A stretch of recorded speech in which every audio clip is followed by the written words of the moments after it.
So a very good morning to everyone. And to start off with, wish you and your family a very happy new year.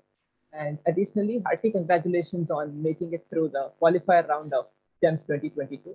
This is definitely a great way to start the year off. So inaugurating the qualifier camp of GEMS 2022, we have none other than Professor Prajval Shastri from the International Center for Radio Astronomy and Research, that is ICRAR, Australia.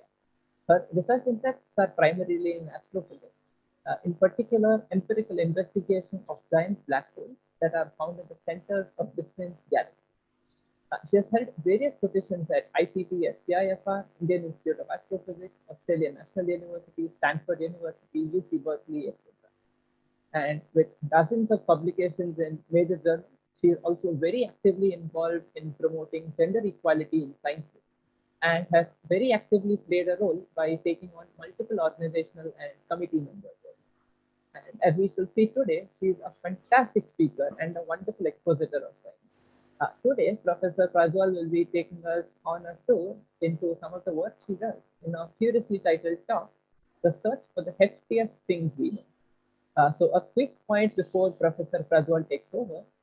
Please use the chat box for your questions or use the raise hand option and we'll take it up with Professor Prajval as and when appropriate. And so without any further ado, over to you, Professor. Thank you very much. Namaste, everyone. And it's a real pleasure to give this talk.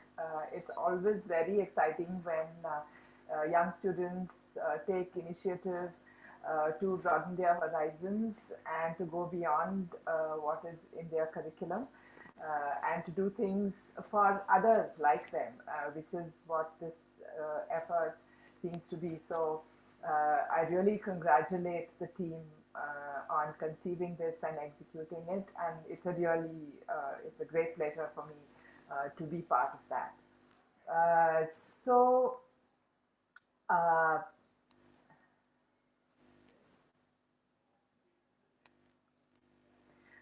I'm, as I said in my title, going to talk about trying to understand the physics of the heftiest things we know. And I think you've all listened to a lot of talks, so you know that the heftiest things we know are indeed giant black holes. I think this talk is also about trying to describe what it is like to do research in this area. So I will do a little bit of that also, taking research into giant black holes as sort of an example. So I see that people are still getting admitted. So should we wait for a couple of minutes or? So it should be fine. We're admitting them as we roll on. It should be okay. All right. Okay, so the sky is a fascinating place, as perhaps all of you know, although in the last several decades, we've really seriously compromised our ability to imbibe and enjoy the beauty of the sky as this incredible light pollution picture shows us. So while half a century ago, when I was a child, even in an ordinary town where I grew up, I could enjoy the beauty of the sky. Now you have to go to remote areas. This is a picture, for example, from Ladakh. So when we look at the sky, we see thousands of shiny dots in them. A few of them, as you know, are planets. There's the moon, of course. Most of these dots are stars, like our own sun.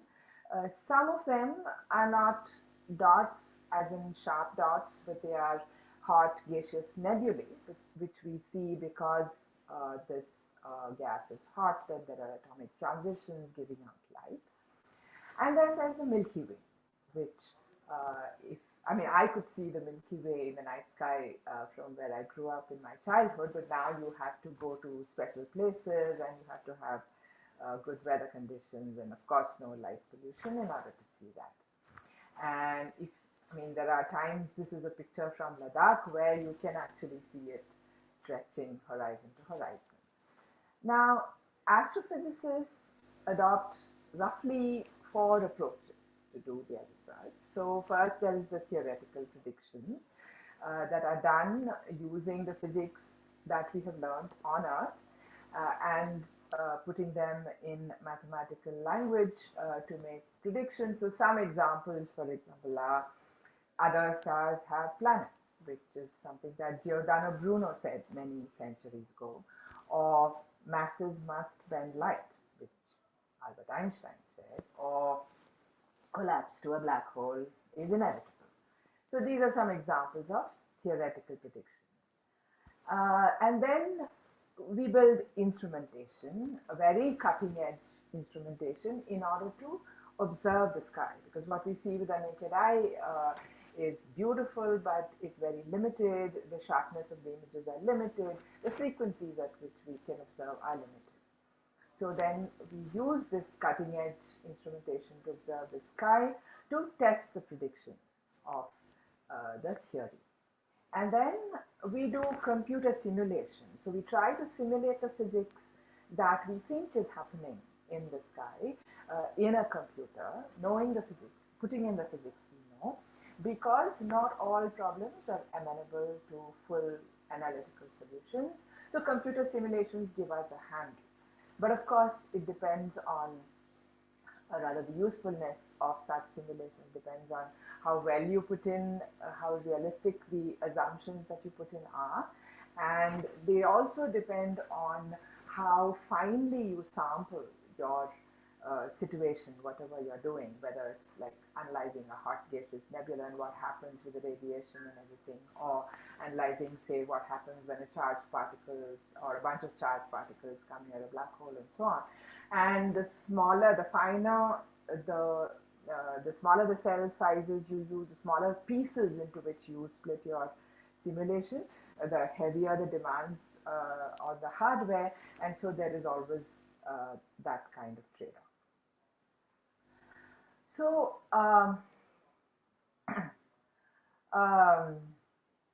if you look, in order to look at the sky, astrophysicists use the whole electromagnetic spectrum, which ranges right from radio frequencies right up to gamma rays. And what is visible to our eyes is a very narrow range in between, as we know.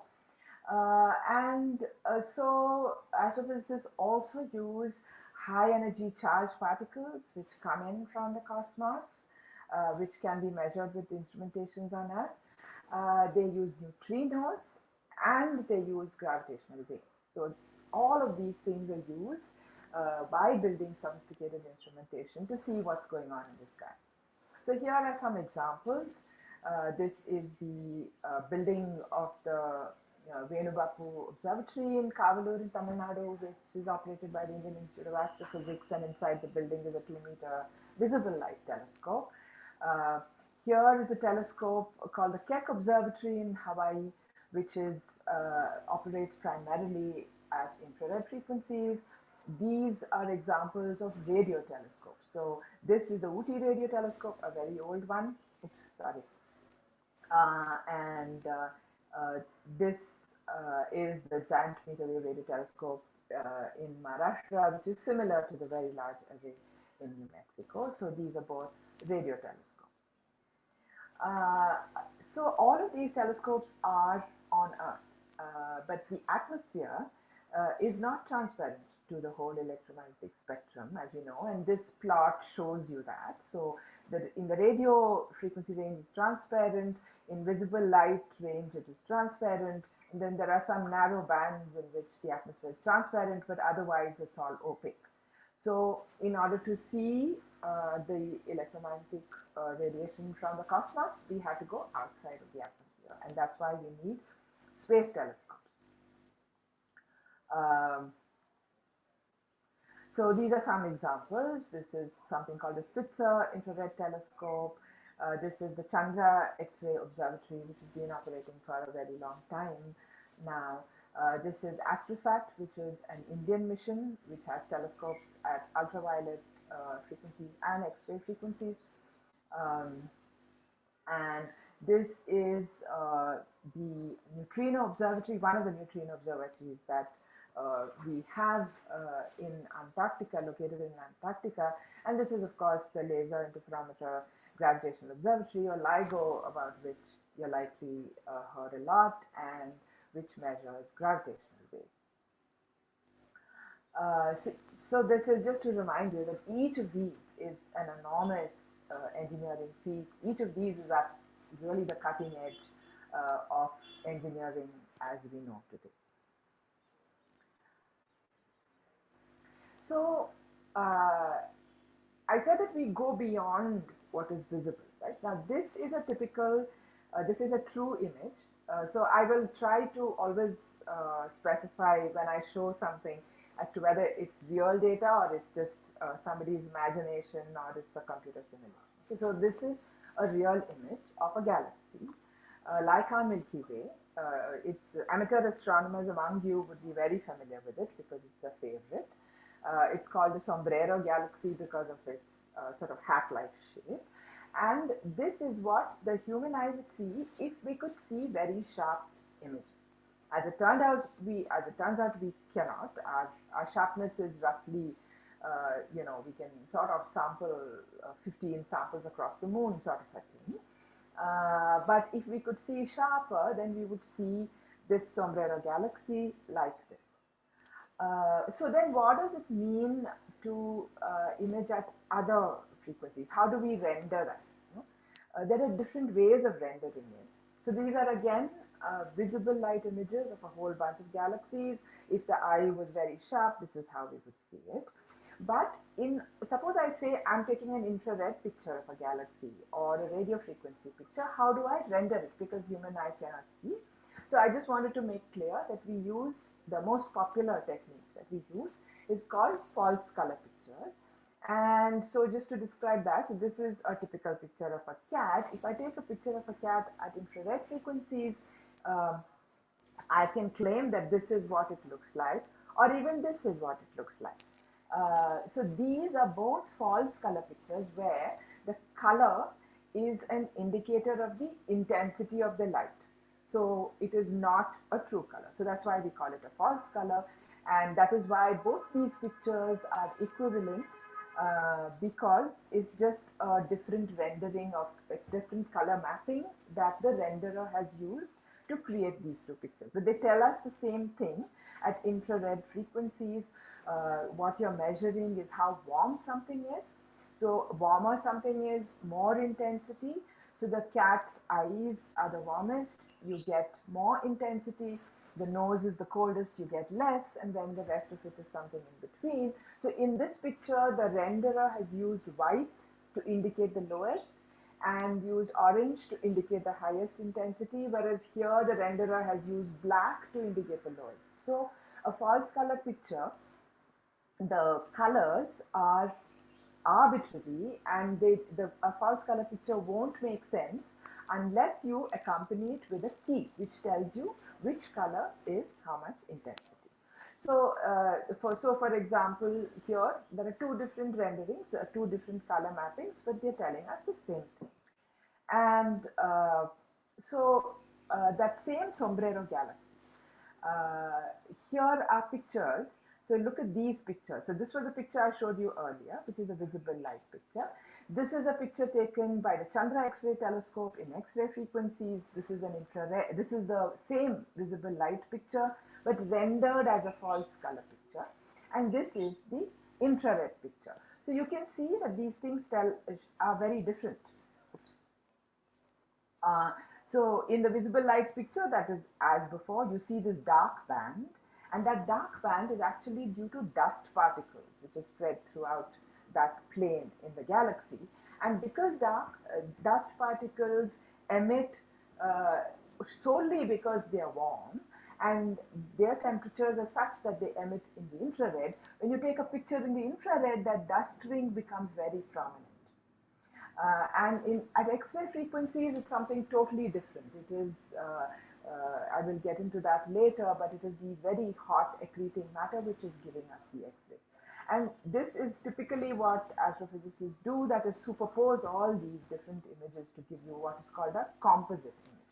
So all of these, so this is a true color picture, this is a false color picture of the same thing, all of these are false color pictures, and this is a superposition of all of them.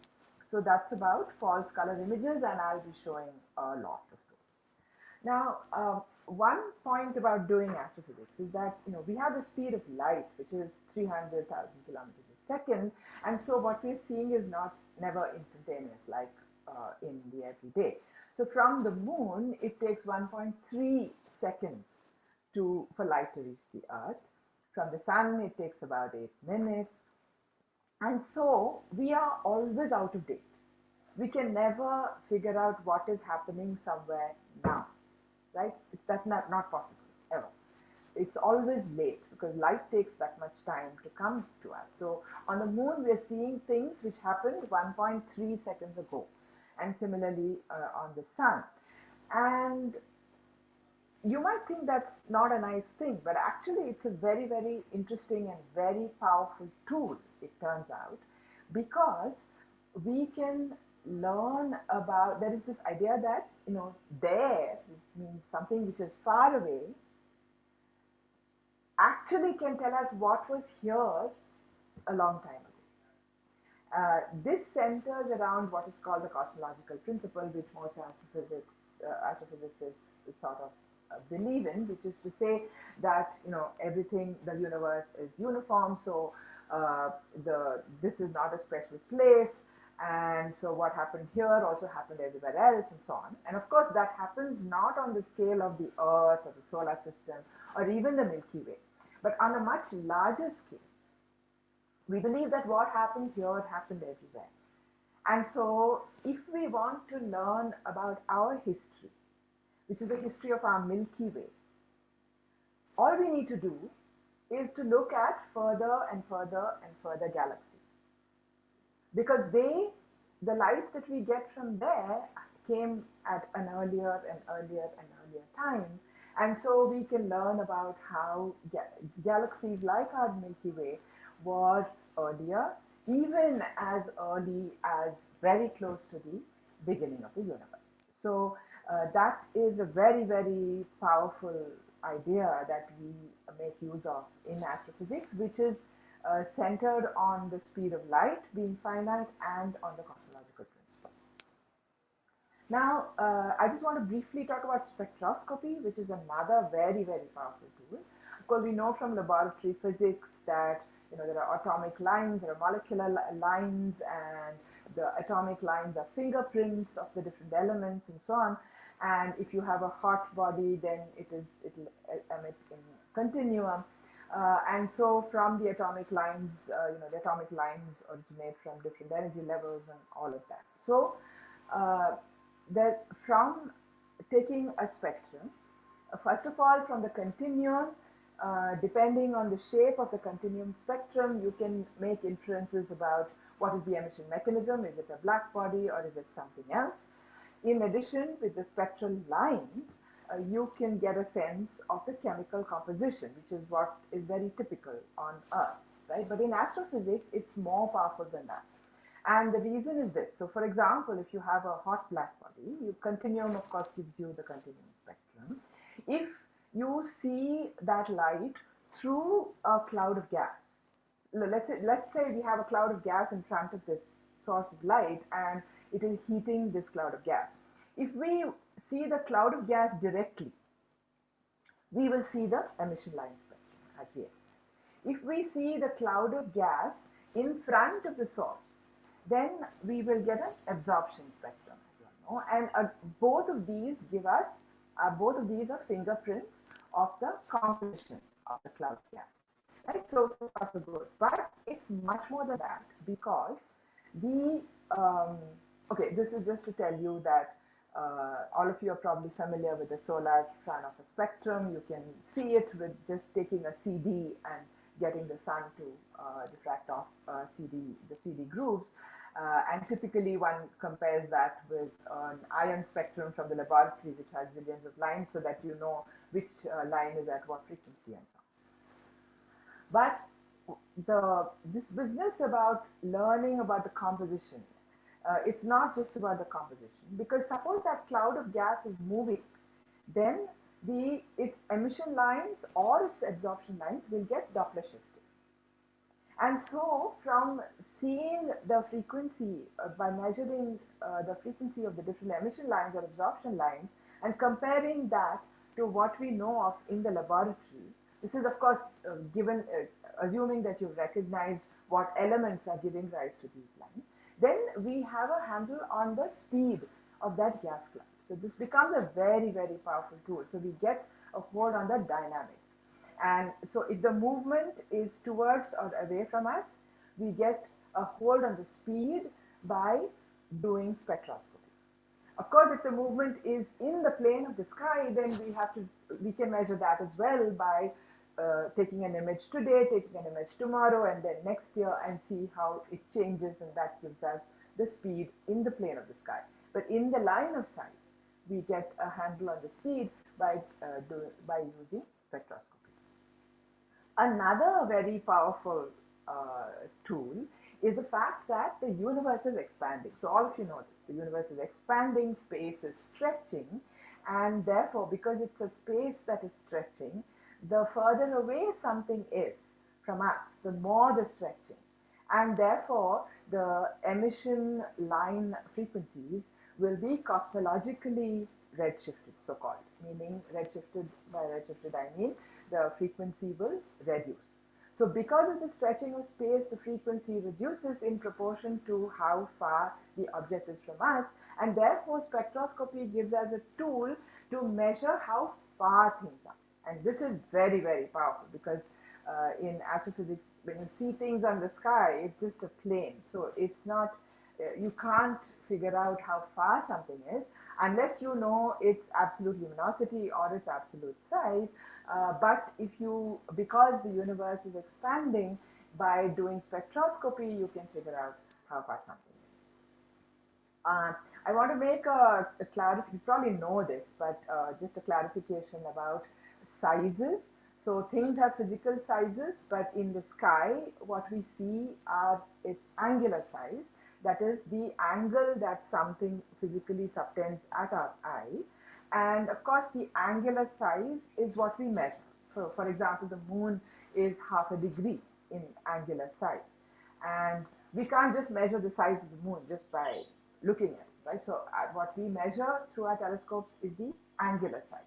And so the angular size is determined by the physical size and also by how far something is. So you all know about eclipses and how the angular size of the sun and the moon happen to be the same because the sun is 400 times bigger than the moon, but it's also 400 times further, so they appear roughly the same size and so on. So this is to just show you the Andromeda galaxy, which is one of the nearest big galaxies to us, and in relative to the moon, its actual size is about this much.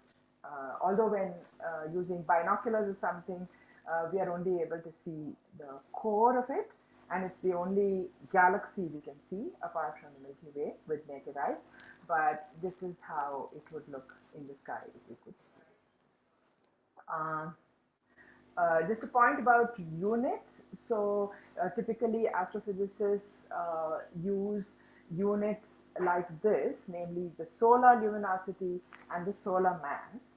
Because of course things are very massive and things are very powerful, so things like watts and all that becomes very cumbersome. So we measure, we state luminosity in so many solar luminosity. So many times the luminosity of the sun, so many times the mass of the sun. So let me come back now to the topic of the heftiest things we know, namely black holes. I think you've listened to many talks, so you all know what black holes are, but just to sort of recap very quickly, black holes are chunks of space-time from which even light cannot escape. And we know, you probably played this game with Newtonian mechanics where you use the word escape and you equate in the formula for escape velocity, you equate the velocity of escape to be the velocity of light. That gives you a relationship between the size of the object and its mass. So the idea is that, for example, this is how the escape velocity formula works out for the Earth, and it turns out to be about 11 kilometers a second. And if you were to keep the same mass of the Earth, but squeeze it to such a small size that the escape velocity increases to the value of the velocity of light, then, as I said, you get this relationship between the size and the mass. And it turns out that for the Earth, if you want to do this and make the escape velocity the velocity of light, you have to squeeze it to all of the mass of the Earth to about a marble size. And if the escape velocity is the velocity of light, intuitively, what you would say is that even light cannot escape. So then that's a black hole, right? But I mean, this is a sort of cute game to play, but Newtonian mechanics doesn't really help us to go deeper into black hole physics, and one needs general theory of relativity. So the interesting thing is that this idea of something really heavy so that even light cannot escape from it is a very, very old idea. From the 18th century itself, it's being documented by these two people, and they also realized that it's not these kind of sizes, these kind of densities that you get by, say, squeezing the Earth so small so that light cannot escape from it, gives you impossible densities.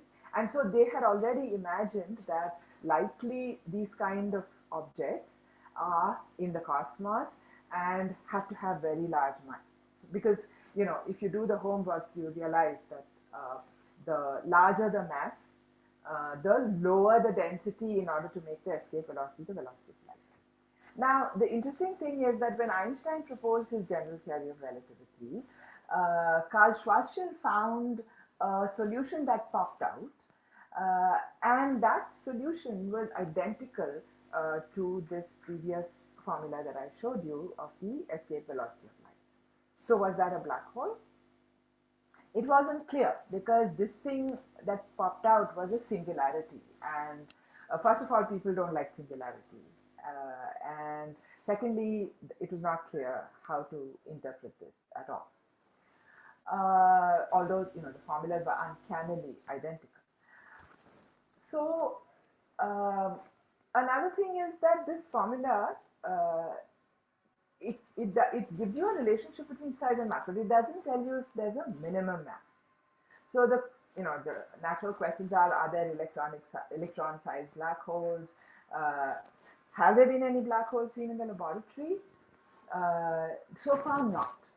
There's so far no evidence for laboratory black holes, either created in the laboratory or seen in the laboratory or anything like that. There's been speculation about micro-sized black holes and so on, and you can read some very interesting stuff on them on the internet, but so far there is really no evidence. So to go back to this solution that Schwarzschild found, Schwarzschild found the solution the same year, months after Einstein had proposed his theory. But there was subsequently a lot of affirmation of general theory of relativity. There was Eddington confirming the bending of light. There was a perihelion of Mercury. So then the question was this a black hole? But because people didn't like singularities, there wasn't that kind of affirmation that yes, it is. Chandrasekhar did sort of make a statement that he of course discovered this Chandrasekhar limit, which is the limit of a mass of a star. So when a star exhausts its fuel, it's going to collapse because of its gravity, because there's nothing to keep it apart. I mean, there's nothing to maintain its size. And he found that there was something called the Chandrasekhar limit, which was determined by the degeneracy pressure that is created in the star. So the degeneracy pressure can hold it up to some mass, which is the Chandrasekhar limit, which is roughly the mass of our sun. But beyond that, something is heavier than that, he said it would unstoppably collapse, and one is left with speculating on other possibilities.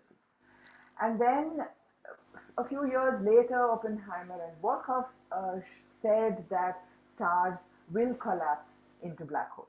So they showed that, consistent with general theory of relativity, you would have stars collapsing into black holes. But this was still at the theoretical level. And the many questions continued. Because there was, first of all, are these objects real? All this singularity stuff, that's not very acceptable. Was it just an artifact and of the mathematics, and would there be some sloshing around and matter could still come out? Could quantum physical effects prevent this kind of a collapse into a black hole? All these questions still continue. Until in the 60s, astrophysicists discovered a very strange object in the sky. So it has a name called 3C273, which we need not bother about. It was just a very nondescript dot of light in the sky. All of these are dots of light, and all of these are stars. And this was looking very similar to those stars. But stars always show us an absorption spectrum, like the front of a line with the sun, right? And this is what it would look like: the black body continuum of the star because of its temperature, and then the absorption spectrum due to the elements that are in the outer parts of the star. However, this little dot did not show a spectrum like that. Instead, it showed an emission line spectrum, which means that the source that is heating, we are seeing the hot gas directly. We are not, so then it can't be a star because it was not like a star. Moreover, these lines, these emission lines, could not be recognized as due to this element or that element. They were very strange. They were in very strange positions. And it was up to the insight of somebody called Martin Schmidt, who realized that he just had to shift the whole spectrum by about 15%. And when he did that, all the lines became recognizable. There was hydrogen, the Balmer lines, and then there was oxygen and so on. So what that meant was that the Doppler shift in the understanding of those days, the Doppler shift was so high that it shifted the whole spectrum by 15%. Now, this was quite impossible for any stars in our Milky Way. I mean, in the Milky Way, stars do have motions, but the shifts are very, very small. So then what the heck was this, right? So if you converted that Doppler shift, instead, if you interpreted it as not a Doppler shift, but a cosmological shift, because by then, people had this sense that the universe is expanding, and so redshift can also give us a handle on how far it is.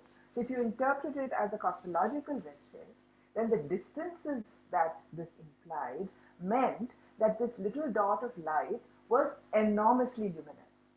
It was more luminous than all the luminosity of a galaxy like this put together. So a galaxy contains 100 billion stars typically, and so the luminosity of this was more than 100 billion stars. And so then what the hell was this, right? So this was very difficult to explain by any of the processes that were known. There was one more problem with this, and that is that this little dot of light also showed changes. It was not the same, it showed changes on time scales of days. So, measure it today, it shows you some brightness. You measure it a month later, it has shown a different brightness. Now, this exacerbated the problem. And the reason, I'll just explain the reason, and we call that the light travel time argument. So suppose you have an object here, this gray thing, and suppose time is running along the x-axis, right? And let us say after some time, this thing suddenly brightens, hypothetically. The whole thing, let's say, brightens.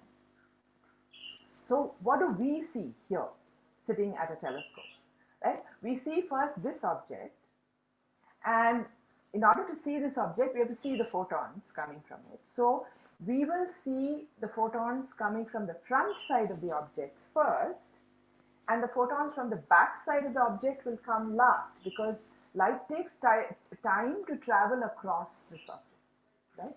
So suppose this object suddenly brightens, then what we will see is we will see this photon, which is now higher frequency or more photons from the front part, and then we will see the ones from the next slice and the next slice and the next slice. So even if hypothetically this thing brightened instantaneously, here measuring at the telescope, we will not see an instantaneous brightness.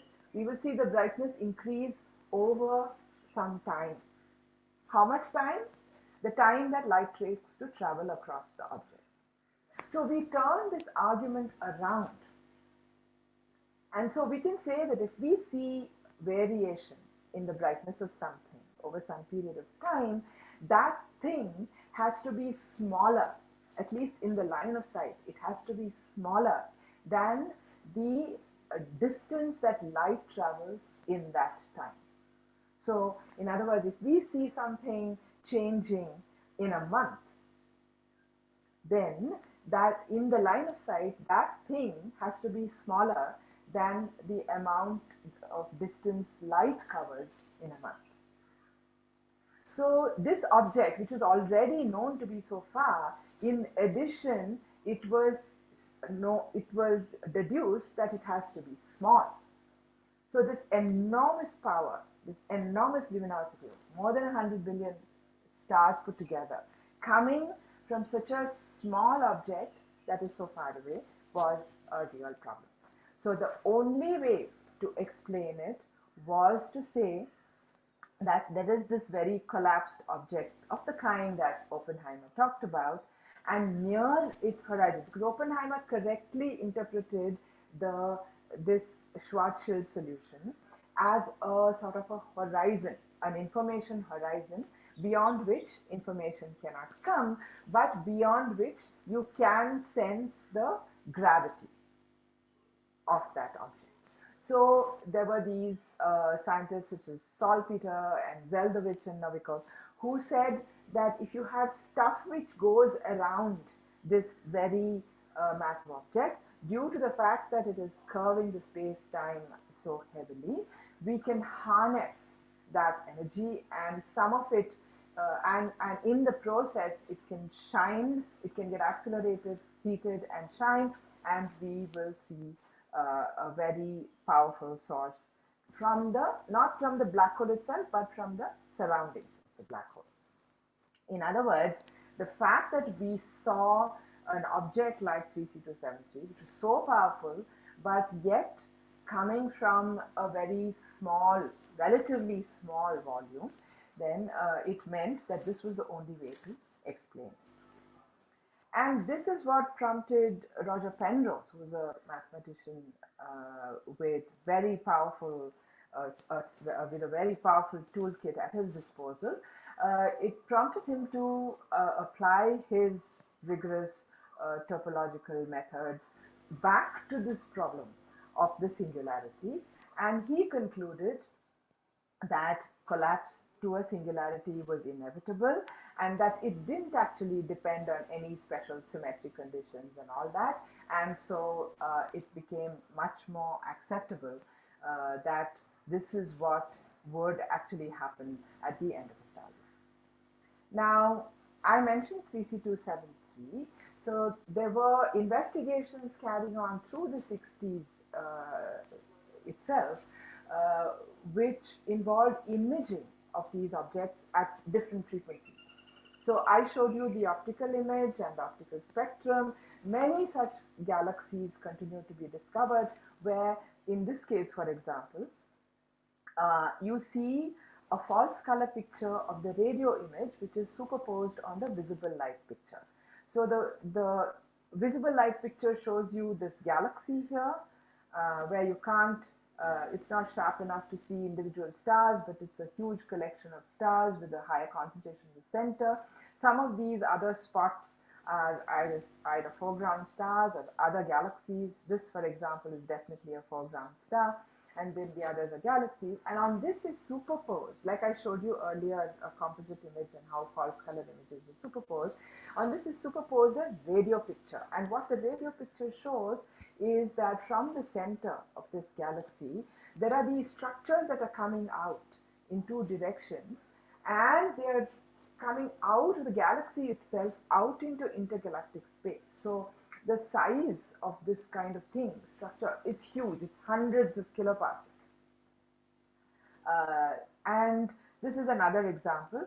Here the visible light picture is a false color picture rendered in blue, and the radio picture is rendered in these colors of red and yellow and so on. Again, it shows a galaxy in the middle, and then these radio emitting blobs and a sort of linear structure, and then going out of the galaxy into intergalactic space. So now we know that the radio emission is actually due to synchrotron emission, namely charged particles being accelerated in a magnetic field leading to synchrotron emission. And we can infer that by actually looking at the continuum spectrum of these objects. Like I said before, I showed you black body spectrum. Stars are more or less black bodies, which we deduce from the shape of their spectrum. Similarly, we deduce this from the shape of these objects. So the way these things are done, it's very interesting. So this is an example of a radio telescope, one of the biggest radio telescopes on Earth, a 100-meter diameter telescope. But even despite being so big, because radio frequencies are very small, the sharpness of an image that this telescope could take is very limited. So the sharpness of an image that this telescope would take is sort of comparable to our eyes, because the sharpness, the higher the frequency, more the sharpness of the image. The bigger the telescope, more the sharpness of the image, because you have this ratio, right? The Rayleigh criterion and the ratio and sharpness of images. So then how do we get a sharp image at radio frequencies? We really need, minute scale sharpness is not enough, right? So there is this technique which was developed in the 60s where instead of building a massive telescope, which you can't build, you can't really mechanically build a telescope which is bigger than, like 100 meters. So instead of building such a big telescope, you simulate that telescope by having some pieces of it, not the whole telescope, but some pieces of it. So for example, instead of building such a big telescope shown by the blue circle, you just have two small telescopes and you treat them as if they were parts of a big telescope. So obviously you're not able to collect as many photons because you only have these two small things instead of having one big thing, but they are placed at the edge of your hypothetical telescope, and you can treat them as if they are parts of that big telescope.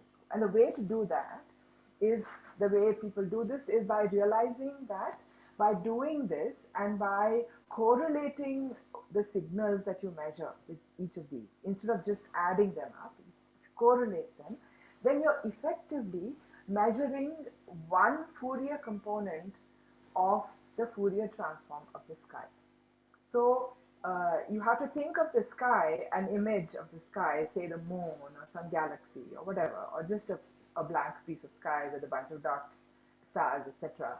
You have to think of the Fourier transform of that image, which will have a large number of components. By having this kind of an arrangement of two components and thinking of it as an interferometer, you can actually measure one Fourier component of such an image by pointing at it. Okay, so this was a technique which was pioneered by somebody called Ruby Payne Scott many decades ago, and it is now at a very, very advanced stage. So as you can imagine, instead of just having one interferometer, if you have multiple telescopes, you can combine each of these pairs. So you get multiple interferometers, all looking at the same thing at the same time. So you have these multiple Fourier components that you can measure. So then you do the inversion of the Fourier inversion.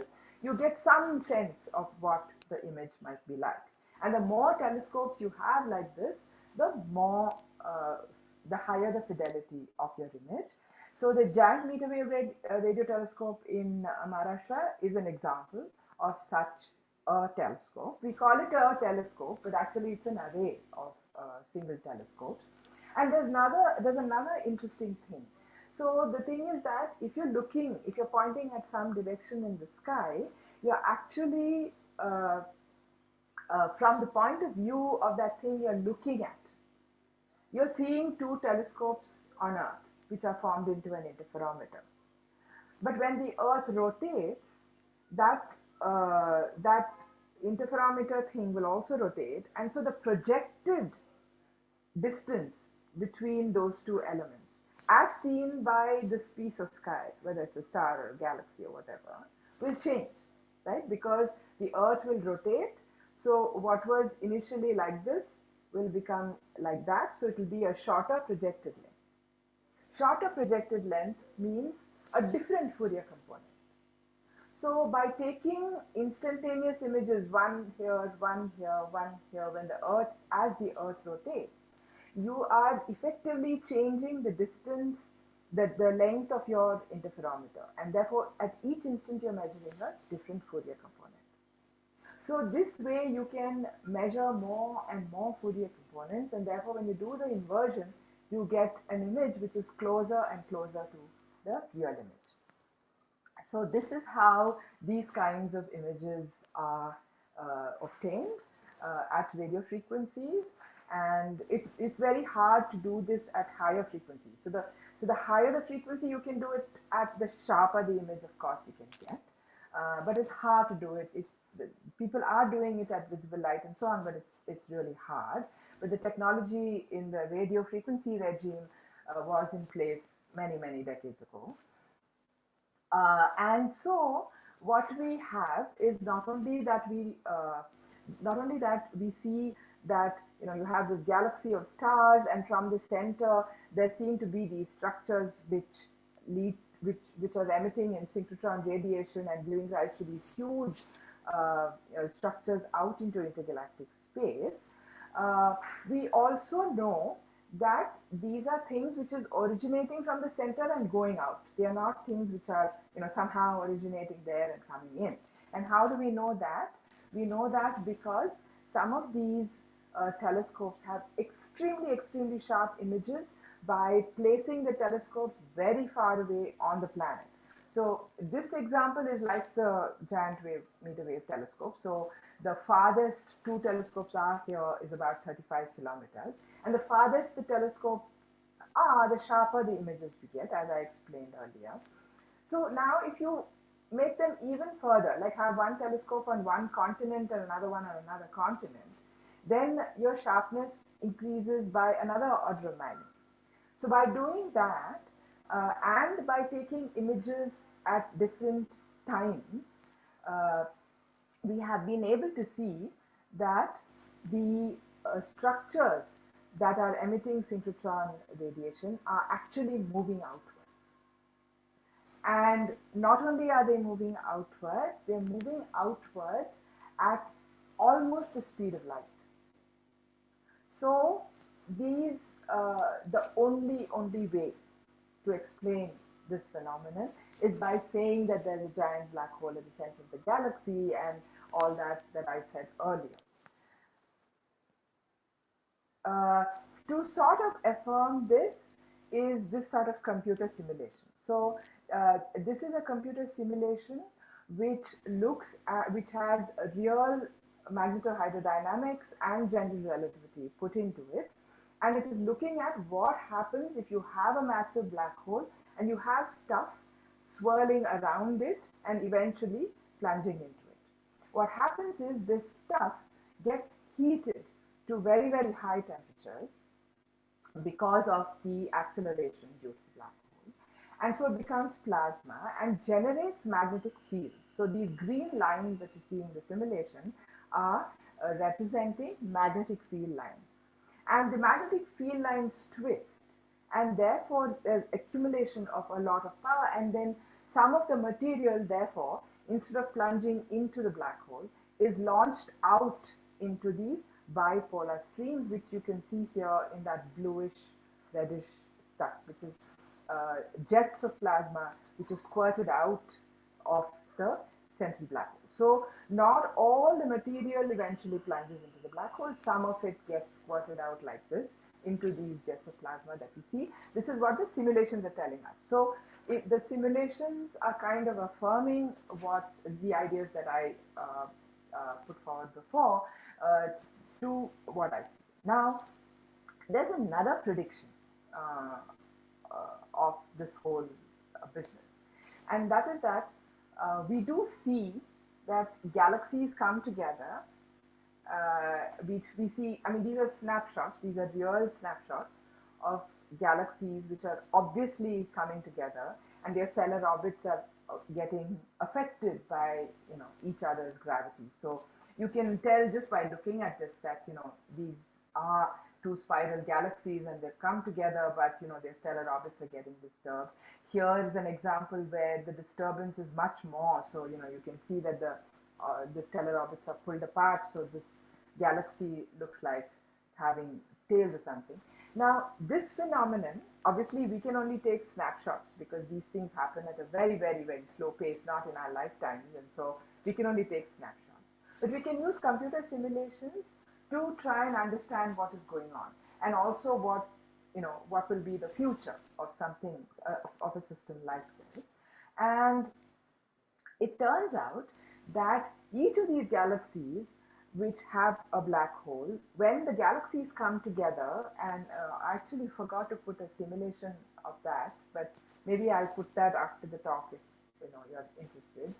But people have done computer simulations of galaxies merging, and so what happens is, not only do the stellar orbits all get messed up and whatnot, and then over a huge period of time eventually settle down into a different galaxy now, a single galaxy, but the two black holes which were in the centers of these two merging galaxies also will be sort of propelled to the center, to the center of the gravitational potential belt. And eventually they will spiral around each other and coalesce to form one big black hole. So this is some stuff from my own work where this is a galaxy which is part of a trio. It is gravitationally interacting with these other two galaxies. And then if you look at the shape in visible light, it looks it looks somewhat like a spiral galaxy, but you can see that it's somewhat disturbed in the middle. There is a sort of funny shape of the stars and so on. It turns out that when we look at it using visible light spectroscopy, it becomes clear that there are two accreting, we call them accreting. So when black holes have stuff which swirls around them in the process of plunging into them, we call them accreting black holes. So it turns out this has two accreting black holes, which are in sort of visible very lightly. This one is visible very strongly, but this one is not. This green splotch is nothing to do with this galaxy. Actually, it's a star in the foreground, it turns out. But there is such a thing here as well. It shows up very clearly at infrared frequencies, which is this picture here. So one here and one here. And it shows up at radio frequencies here and here. And it shows up at X-ray frequencies. So here and here. So this image we got with the Chandra X-ray telescope. This was with the Australian telescope compact array. This is with the Spitzer telescope and so on. So this is what I would call a precursor of such a coalescence of two black holes.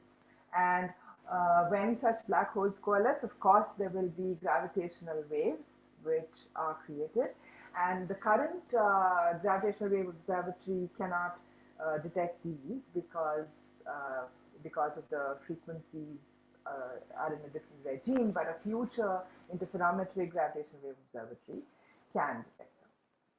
But you know, all of this is just circumstantial evidence for the existence of a giant black hole, because it's saying that we are seeing all these phenomena, these hugely powerful, hugely energetic, these synchrotron jets which are going into intergalactic space, and there's no way we can explain them or understand them apart from saying that there is a giant black hole in the center of the galaxy. But still, we haven't seen that giant black hole in the center of the galaxy. right? So what is the ideal? When would we say, yes, this is? Ideally, it would be this. So Einstein's general relativity says that masses must bend light. And so let us say this is a picture we have. This is the Milky Way, actually. So let us say there is a black hole somewhere in the middle. Then the light, the background light from all the stars around it would be bent as per this prediction. And so we would see a black hole in silhouette. So if we could get a picture that is so sharp that we can see this black hole in silhouette, that would be real confirmation that yes, there is a black hole, because nothing else can see, right? So this is not a real image. This is what this is a real image, but this is what we hope to see, right? So, but it's a very, very difficult task. It requires extremely sharp telescopes. So what is the next best thing? The next best thing is if you have a black hole gravitationally bound to another star. So the black hole we wouldn't see because it's a black hole. It's not emitting any light. This other star, let us say, uh, we would see signs that it is in a binary system because it is doing this orbiting. And so it is, if you look at it in the sky, it's coming towards us and away from us, towards us and away from us. So that would get reflected in the Doppler shifting, periodic Doppler shifting of its emission lines. And that way we could potentially uh, uh, detect a black hole, because if we knew the mass, so that's a simple Keplerian orbit problem, just like the Earth around the Sun or the Moon around the Earth. It's that is, we know this very definite relationship between these two, between the components of the Keplerian orbit. So we can derive the mass of the whole system. And this star, if it's a recognizable star, the stellar theory is very advanced. We know how to classify stars depending on their spectrum and their composition and their brightness and so on. So if we know roughly what kind of star it is, we can roughly say that its mass must be something. And so we know the mass of the whole system, we know the mass of this one star, we can predict the mass of this other thing, which we can't see, but which is there. Right? And so using this method, people have found many black holes within the Milky Way. There is a catalog called Black Cat, which catalogs such black holes. And these are black holes, we know about 70 so far, roughly speaking. And these are black holes which are, we understand them to be the result of the stellar death. That is, when a star exhausts its fuel, it collapses into a black hole. The next more massive black holes are the ones which are being detected by the Gravitational Wave Observatory. The very first detection was a black hole pair where one was about 65 solar masses and the other was about 30 odd solar masses. And I won't go into more detail with this, but I would strongly recommend the first Discovery press conference where Gabriela Gonzalez gave a very evocative description of those results. So I will just stop with that. And this is just an animation which shows how two black holes, when they approach each other and eventually collapse, they would do this sort of spiraling and then eventual merger, in the process heavily distorting the space-time around them. And so that is what the Gravitational Observatory detects.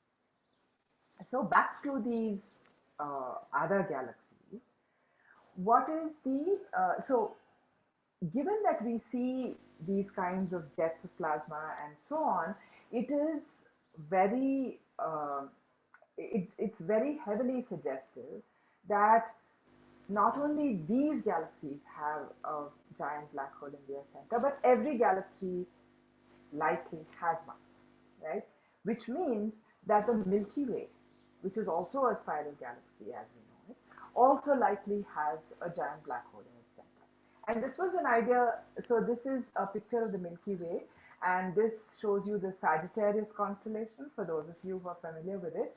And sort of close to the spout of the constellation is the center of the Milky Way. This Milky Way is a spiral galaxy, and so in that sense, the physical center of the Milky Way. So this is just showing you the location in the sky of where it is. And there was a lot of speculation about whether there is a black hole there. There are huge challenges to actually peer into the center of the Milky Way, because there's a huge amount of dust that is between us and the center of the Milky Way, and so visible light cannot penetrate. So that is one problem. Secondly, you need very, very sharp imaging, and our atmosphere comes in the way. So what the atmosphere does is, because its densities are constantly changing in our line of sight, so the refractive index is constantly changing. And so a ray of light, instead of coming straight onto our detector from a star, say, that ray of light will be bent and will keep dancing around our sensor. And so we will get a blurred image, because this dancing around happens at a very fast rate.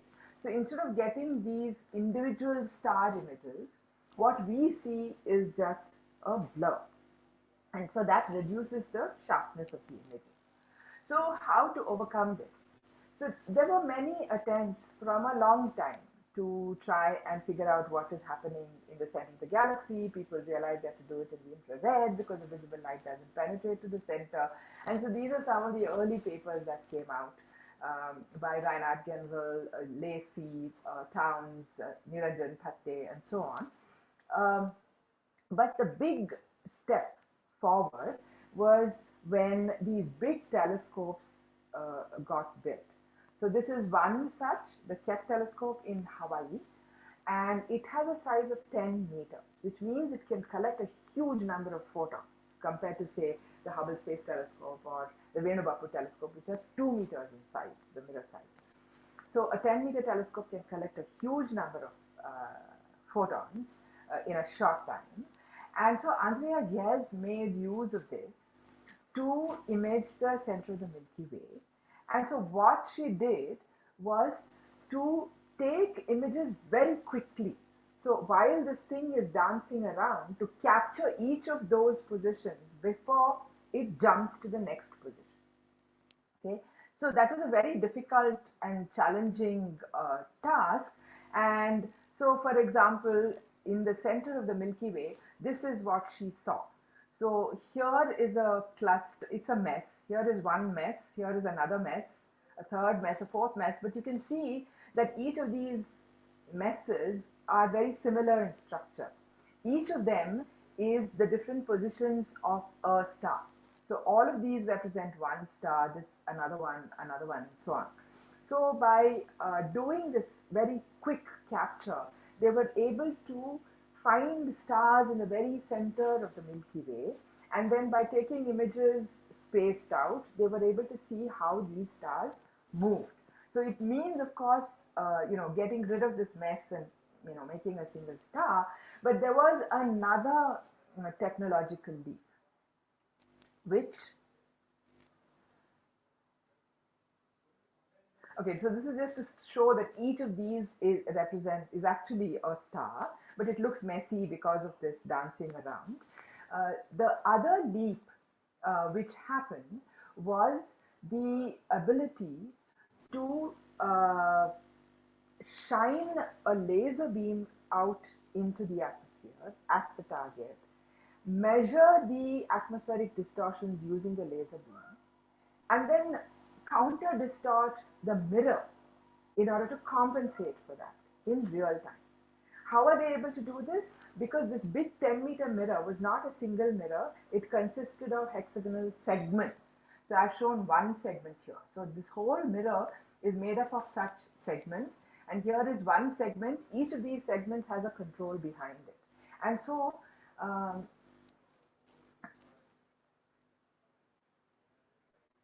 by shooting out a laser beam from the telescope into the atmosphere and measuring how this laser beam is distorted, and then feeding those distortions or the counter distortions, like the opposite of that, into the mirror's controls, and adjusting the mirror to compensate in real time. So by using this technique, which is called adaptive optics, you can increase the sharpness of the images that you get. So that those messy splotches that I was showing, they all then condense into a single sharp image for each of these stars. So you can see a demonstration of that sharpness. This is without using this technique, and this is with using the technique. And Reinhard Genzel did the same thing using a telescope in Chile. And so this is showing Andrea Gezel's data. So I want to explain to you first what the data is, and then I'll show you an animation which puts all the data together over time. So as I said before, the center of the Milky Way is located roughly there. This is an image in the infrared of the very center of the Milky Way. These splotches, multicolor splotches, they are false color images of the stars. So each of them represent a star, and there is of course a label. This star-shaped thing is not real data. It is just put there. It should not have been a star shape actually. It should have been something else, like a cross shape or something. That is just put there to mark a certain position, and you will immediately see why that position was marked. So they took images of these stars which are at the very center of the Milky Way, and up here is shown the date. So this was taken in the middle of 1995, and they kept taking these images, and they continue to take them. In the next thing that I will show you, I will show the images put one after another to make a movie, so like an animation. So that will show you how the positions of these stars changed with time, and on top right you can see the counter. Okay, so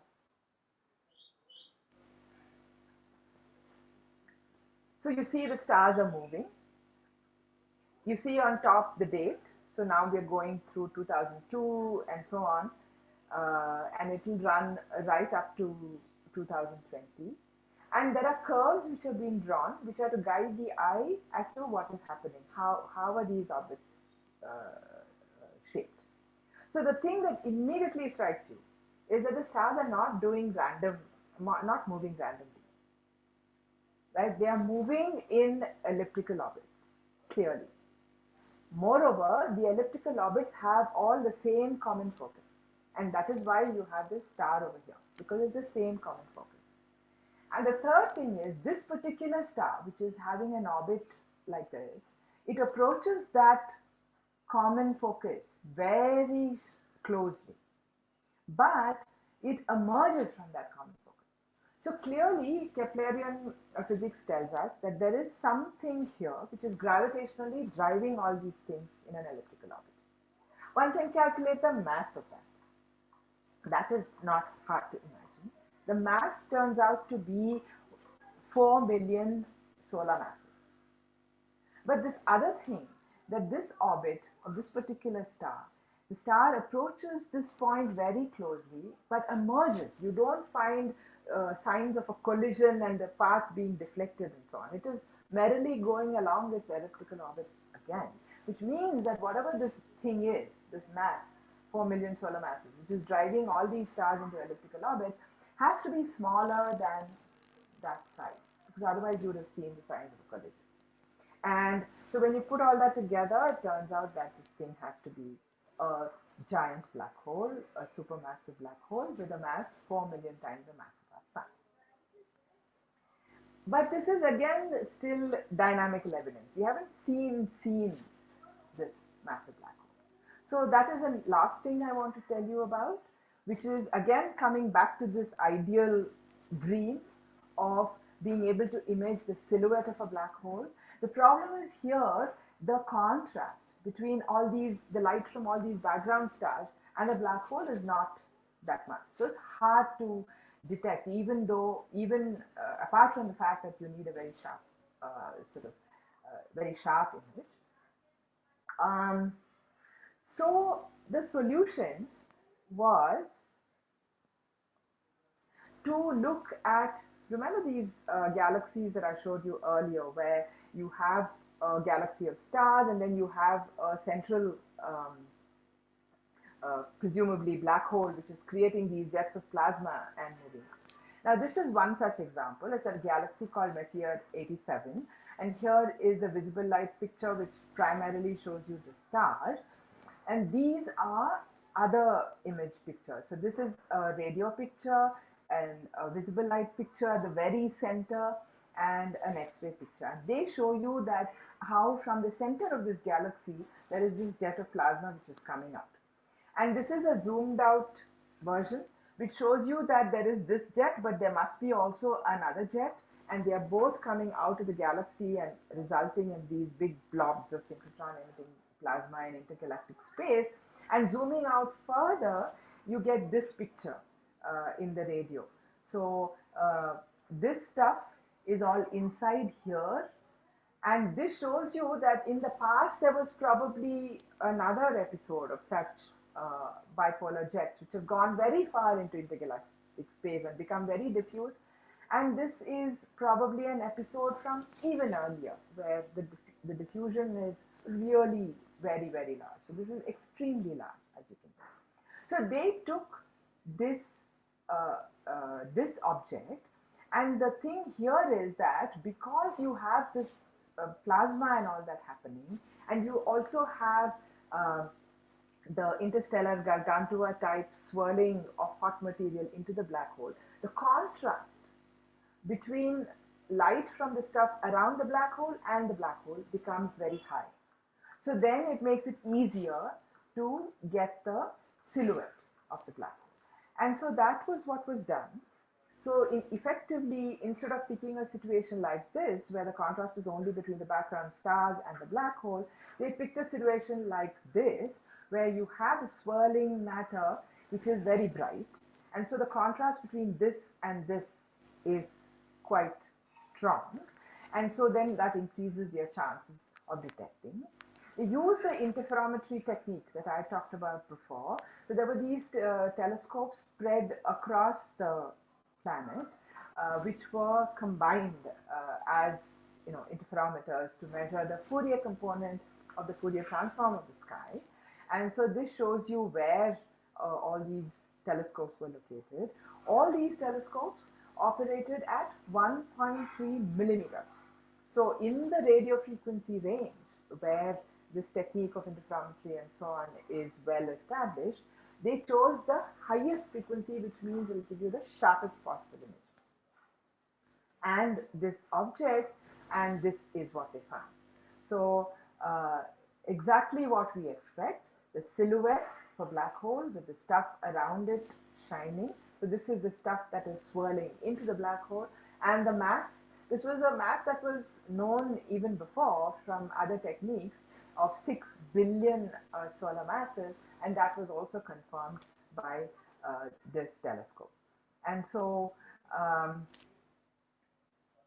I will end with a fantastic animation that this team, which is called the Event Horizon Telescope team, has produced, because at the time that they made these observations, which was in 2017, so it took a huge amount of time to do the whole computations and the Fourier transforms and this and that and all of that, comparison with simulations and all of that, they also made sure that other telescopes looked at the same object at the same time.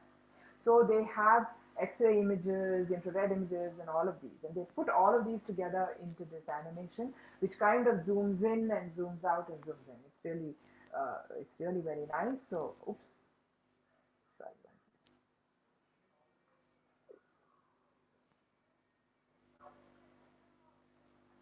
So I don't have to say anything because it explains everything right on the. So this is zooming out from the event horizon into larger, and where you see the jets of plasma which are going out into intergalactic space.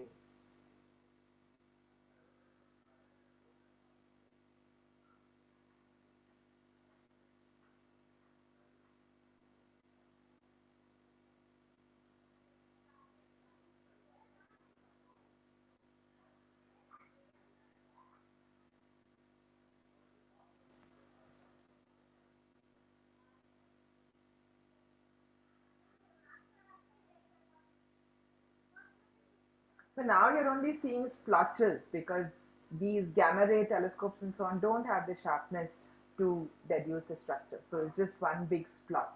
It's light that's coming from the very center. And now they're zooming back in.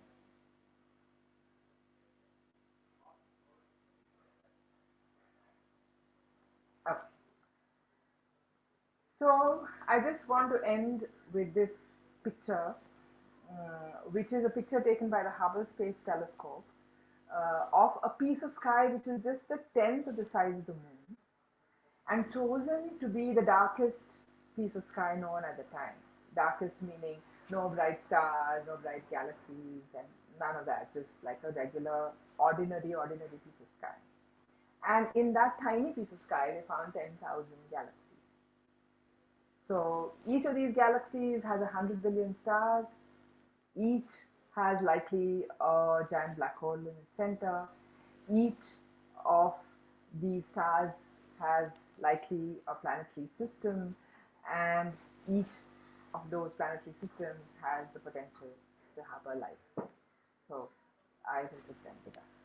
Thank you. This was, I think, I must say, an amazing end to the session. So I think it started off amazing and went amazing and ended at a beautiful spot. So once again, thanks very much for the wonderful lecture, Professor Prajval. So again, thanks again for making the slides so very engaging. Like, it was amazing to see how everything came to life, and it was all wonderfully planned. And and it is also nice, like, how you effortlessly gave us so many questions that people have been thinking about, and even attempting to answer some, and including some of your own research works in the 1.5 hour talk we had today. And so I'm sure it has made people a lot more curious than what they were when they started the lecture. So if you have any questions, do maybe type it out in the chat, and we'll take it up with Professor.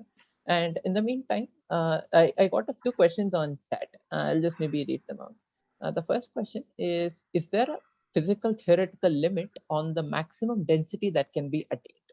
If so, can we say that some objects cannot become black holes because of their heavy mass?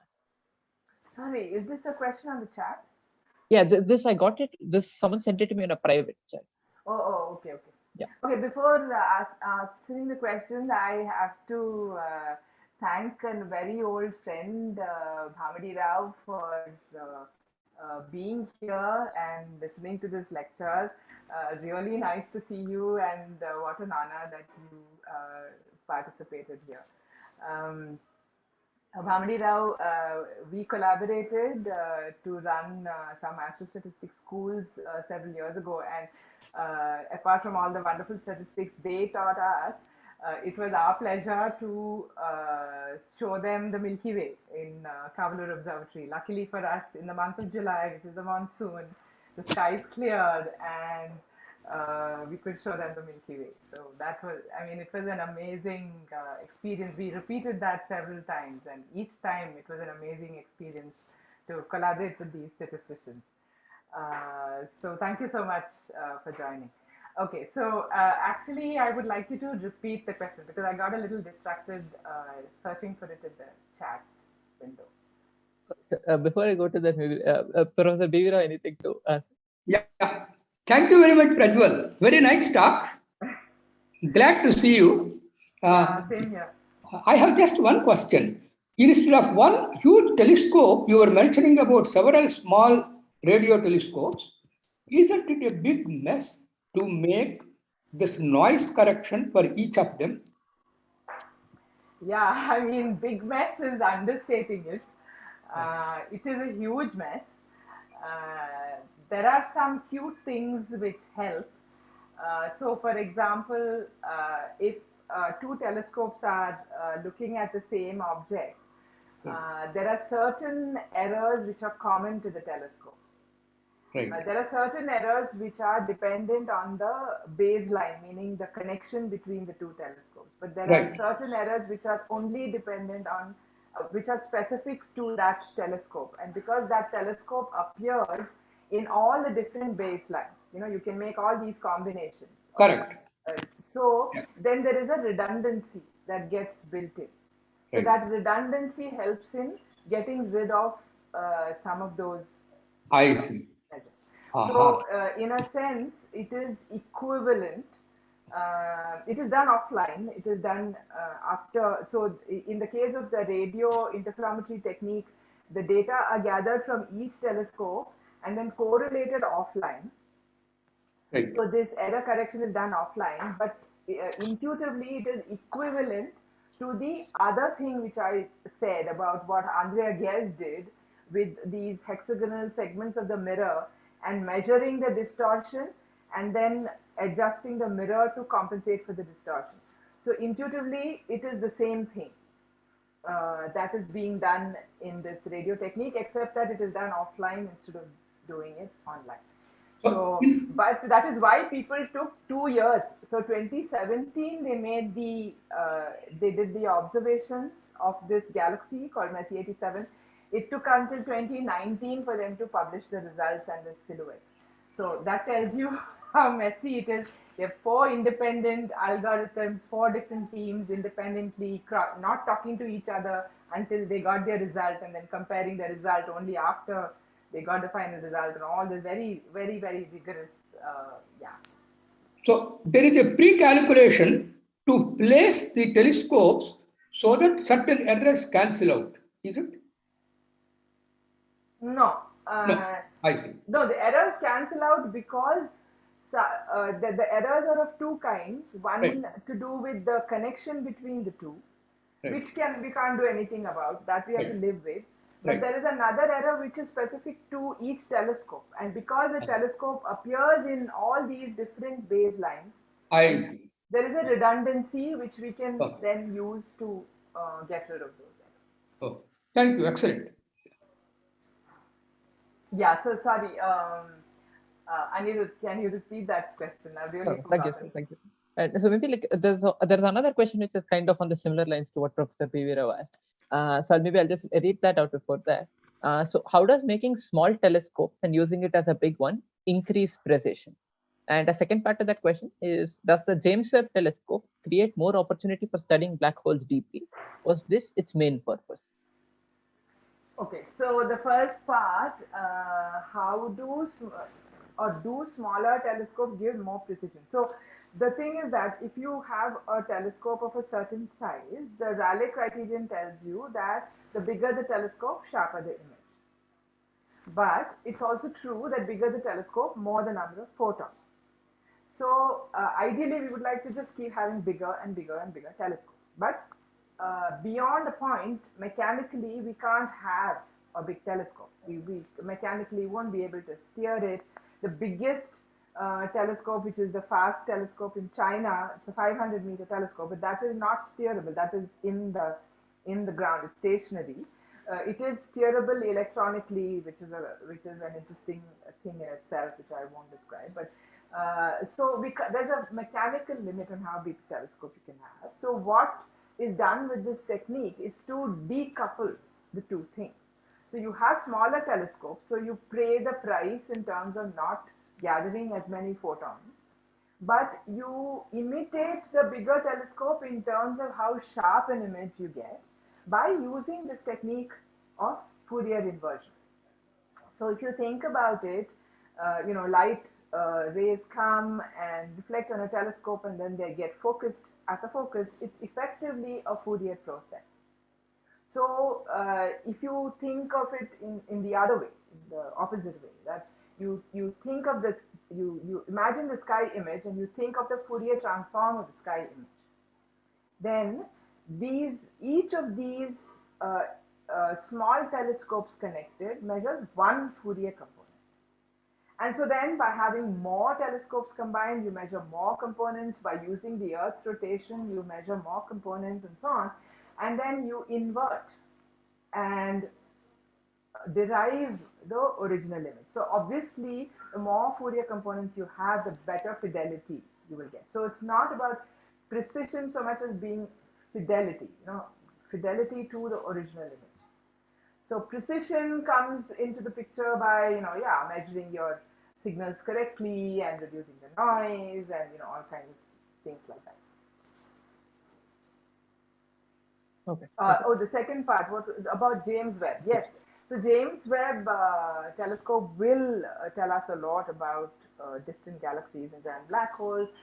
James Webb images things in the infrared, and it will have the sensitivity to image things from very, very early in the universe. So we will, although black holes are not the only thing that the James Webb is about, it's also about exoplanets, so-called, meaning planets around other stars, and there's a huge amount of different scientific investigations that are possible with the James Webb Telescope, but definitely also about giant black holes. And what I didn't get to in my talk, which is a story in itself, is that the giant black hole in the center of the galaxies seems to play an important role in the evolution of the galaxy itself. And so we will be able to look at galaxies at different stages in the life of the universe and see how they have changed and how their central black holes have influenced.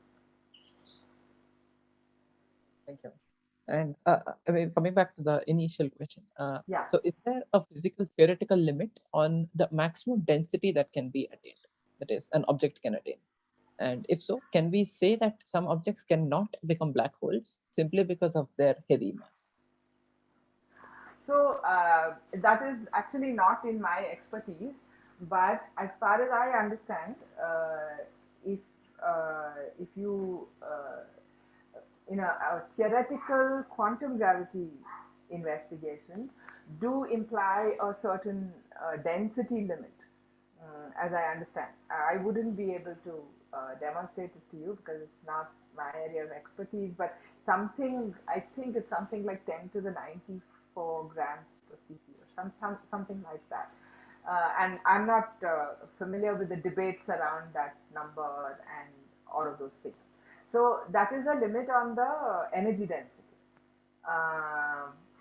There could be other limits, but I don't think it can be framed as a given object cannot become a black hole. I don't think it can be framed like that, because the way black holes form, they either form through stellar collapse, which are these stellar mass black holes, which I talked about, the black cat catalogue and so on, which are scattered all around our Milky Way and other galaxies and so on, and so being detected by LIGO, by coalescence and so on. And then there are these giant black holes which are at the centers of the galaxies, and they form very differently.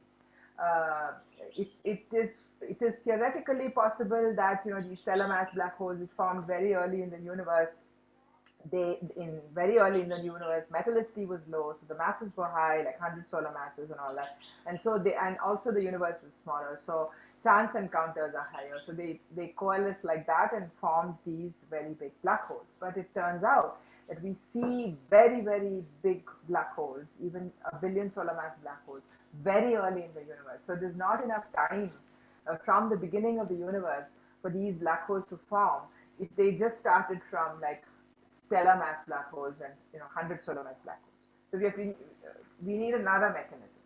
And the most convincing mechanism so far is this business about direct collapse black holes. So large clouds of gas directly collapsing into what are called black hole seeds, which are not 100 solar masses, but thousands of solar masses. So then you have these huge, massive black hole seeds, and then they can then coalesce with other black holes and so on, and in some reasonable time, they can give rise to a billion solar mass black hole, which we have seen observationally. I don't know if that answers the question, but that was my answer. Yes. Thank you very much. And I think there was one more question which you received in the chat. And why is it that we can see just the core of the galaxy? For example, Andromeda, as you pointed out. Why not the edges or the bulk of it? Why are giant black holes in the core? Is that the question? So black holes are everywhere in the galaxy. They are, the stellar mass black holes are distributed everywhere in the galaxy. Like I said, we know we have direct evidence of 70 stellar mass black holes in our Milky Way.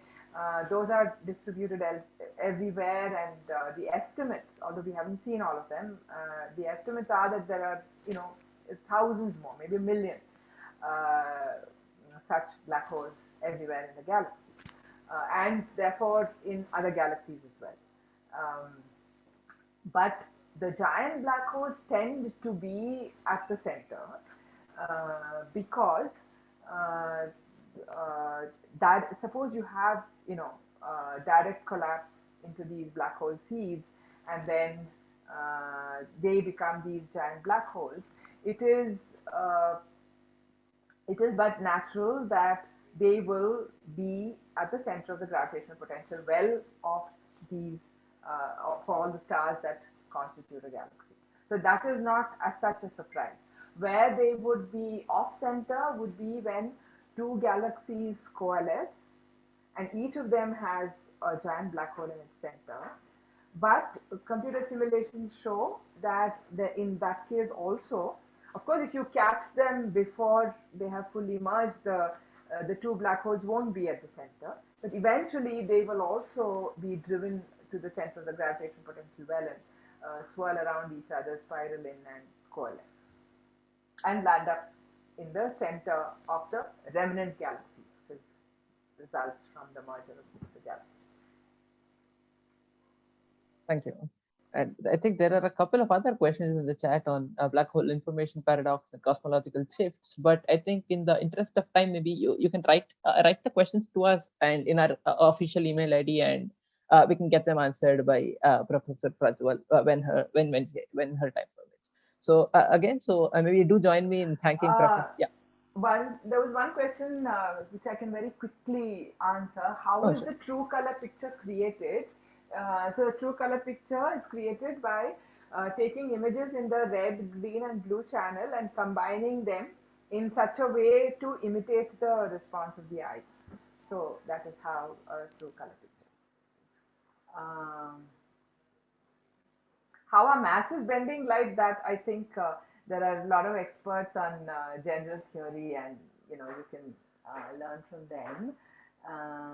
That's a whole different talk, and you've had talks, I think, by general relativists already. So I'm sure those images, and then the information paradox and all that. That's not my area of expertise, but I think you had a whole talk on information paradox.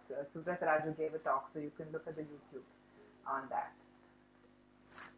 Maybe just one more small question is, how does cosmological shift help astrophysics? Help what?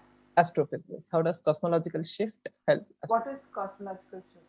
Ankan, I think maybe he'll write to us and we can maybe write. If he means cosmological redshift, then I already explained that. It helps us measure the distance of objects, because the farther an object is, the higher is its cosmological density. That doesn't work for very close objects, because for very close objects, the actual physical movement will result in a Doppler shift, which will be comparable to the cosmological shift.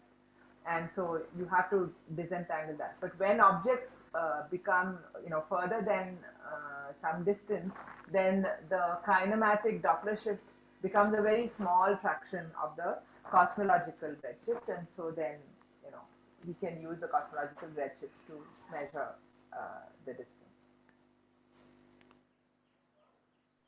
Thank you.